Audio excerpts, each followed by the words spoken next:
I'm going to shame you now. This morning, I haven't told you this yet, but this morning I found this glass by the port. There's a little jug of the port in the bottom. Really? Yeah. So did you leave it in there so I wouldn't see it? Was that the idea? I found it. Well, I was meant to actually find it before you did, but obviously that didn't happen. But that gave me a thought that soaking up the gin and the port, you need some little snacks. I had this thought yesterday because Claire, my friend Claire, said to me, what are we gonna, if we're gonna do another recipe? And I said, well yeah, how about some cheesy snacks? So these are some cheesy snacks and that will help because I think it's probably quite a bit of people, I think it's probably quite a few people out there who are doing a lot of gin at the moment in the evenings maybe, and wine and stuff. And so you do need something. So these are my little cheesy biscuits and they're so easy, quick and easy as I always say to make. Soften butter, you can do the whole thing in a food processor if you want to. So is this recipe going to be quicker than yesterday's epic, which seemed to be as long as Lord of the Rings or War and Peace? But much more interesting. I went to see Lord of the Rings with Daisy and I kept getting up at the end about 4 or 5 times thinking it was finished. I had to keep sitting down again because it carried on and on. Okay, right, soft butter, nice and soft, about 100 grams in there. And I'm just going to grate about the same amount of cheese. So the way to remember this, if you don't have the recipe, is that it's always equal quantities, I think. Is it? Yes, equal quantities of butter, self-raising flour, and cheese. Don't even know your own recipes. I presume that is one of your recipes. It is one of my recipes. So what cheese is that? Just strong cheddar. I got that from, we had a farm delivery, as you know, the other day. And farm shop delivery. And they bought so much lovely cheese and flour and stuff. We're very, very lucky to have them here. So I'm just going to grate this cheese with my spaghetti grater. It's lost a bit, so it's not actually as easy to, it's lost like the rubber bit. Now I'm using cheddar, strong cheddar. Try and use that if you can because it's just got more flavour, but we're also going to put some Parmesan in there as well. But if you don't have Parmesan, just up the cheese on it. So I take it you'll put this recipe on when you post it, so people know. I will, because it is my recipe, John. It is my recipe. And you're not getting any if you carry on. There will be none. Right, this is very hard work. I've had a very busy morning washing vegetables and fruit and things from our one supermarket delivery that we managed to book 3 weeks ago. And we've spent all day, haven't we? Well, all morning. That'll do. So actually I can't do that anymore, it's too heavy. Right, I'm in about an ounce, 25 grams of this, the hard stuff. And then mix that all together with some flour. Now, this is my big bag. This is Cotswold flour, Matthew's Cotswolds. Brilliant flour actually. This is self-raising, let's get into it. So couldn't you get a big bag? Oh, it's lovely. So I'm doing self-raising. Now, if you want to make your biscuits less short, you can use plain flour. So if you don't have self-raising, you can use plain in this recipe. Because I know flour's it's become a bit like eggs and gold dust, hasn't it, to get hold of. So I'm just going to put 3 ounces of that in here. What did I say? 100 grams, 4 ounces. Nearly there. Right, so mix that all together. It's so simple. So we've got butter, we've got the cheese, and we've got the self-raising flour in there. Squidge it all together. As I said, you can do this if you want to in a food processor if you have one. If you don't, then just use your spoon and make sure your butter's nice and soft. So give it a zap in the microwave or just leave it out just to soften up in some pieces.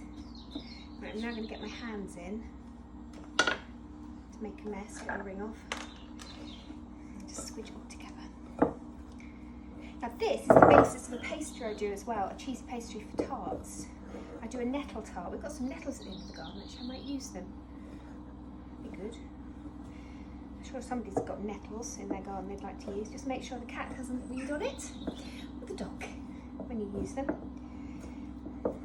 Right, let's just put that on the table. And again, squidge all together. Making a dough. If you get any mess on your hands, here's a little tip. Just get a little bit of flour and rub it through your hands, and it just helps lift it off there.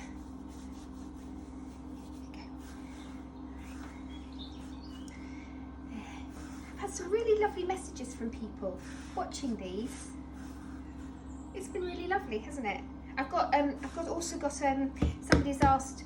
You know, I did the chocolate chip cookies the other day. Someone's asked for the peanut and raspberry ones, so I'm going to do those as well. Right, so now you've got yourself a little dough like that. Just get a bit of cling film.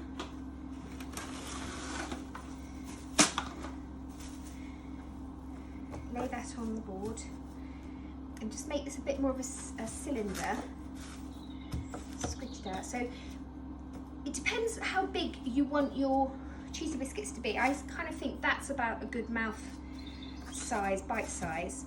So just keep it about that size and that shape. Roll it up and then roll it a bit more so it's a nice round. Put the ends in. And then I'm going to put that in the freezer for about an hour, because then I'm going to cut them into lots of little pieces, and that's how I'm going to bake them. I meant to say, I got it wrong actually, it's half an hour in the freezer or an hour in the fridge to get this nice and cold. That's just a run. Can you see? So it's a nice solid lump. So I'm going to slice these into little discs, about that thick. Don't spread too much, so you don't have to worry. You can put them fairly close together, obviously not chin to chin, but if you can't all cook them in one go, then just pop this in the fridge and then just keep it chilled until you can. So you need to social distance your hands. Yes. Measure them. Now I'm not going to use the whole of this egg when I'm covering it, so I will be saving my egg because they're very precious, and that egg will be saved probably for your breakfast tomorrow. Or maybe Winnie likes egg, doesn't she? Although she didn't eat hers this morning. So we're just going to glaze them with some of this egg, just to give them a bit of a shine, and also to help stick the seeds on, which we'll be doing in a mo.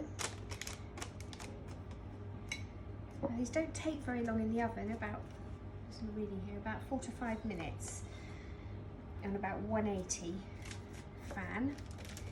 So they are quick and easy. Now what you can do is chill this in the cylinder, slice them down and then freeze them actually in the discs. And then you can put them in, open freeze them. What did I say? What did I say? I got that wrong. Can we do that again? It's just one take, isn't it? Yeah. Can't really do it again, can we? No. What did I say? John, I can't even remember what I said. You are so annoying. Can we concentrate now? Well, I just looked back on it and actually what I said was right. So you can open freeze them as the discs, and then if you want to have a few snacks, you don't have to cook them all at once. You just take them out, frozen, put them on the tray and then bung them in the oven. See, that's what I was trying to say. It's been a very long morning. Right, seeds. Little seeds to sprinkle on top. See little seeds? Isn't that pretty? Those my bird seeds. Yes, they are actually. They do look a bit birdy, don't they? But they're not. Don't worry. I didn't nick the bird seed. There's a twig in that one as well. Where that came from. So just sprinkle on top. Don't they look pretty? It looks really pretty with these on top. So that egg just helps. It's glue, really, isn't it, for the seeds? So just put them on like that. And then also it'd be quite nice just to add a little bit of flavour. I also just put a couple of fennel seeds on top, because I think cheese and fennel go beautifully, so we'll just add a little bit of flavour there.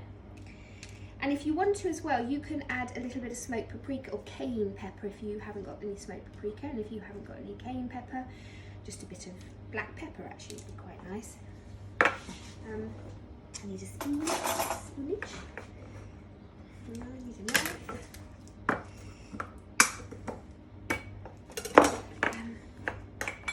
So just a pinch of smoked paprika too, again adding a little bit of flavour to your nibbles.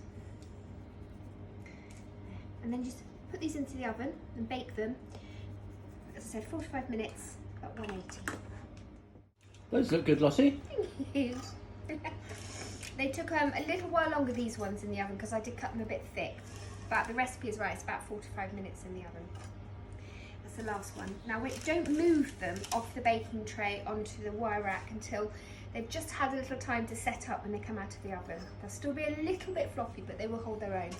And then leave them to cool until you eat one, if you can resist, which I probably can't, so I'm just going to have one. Good, quite hot.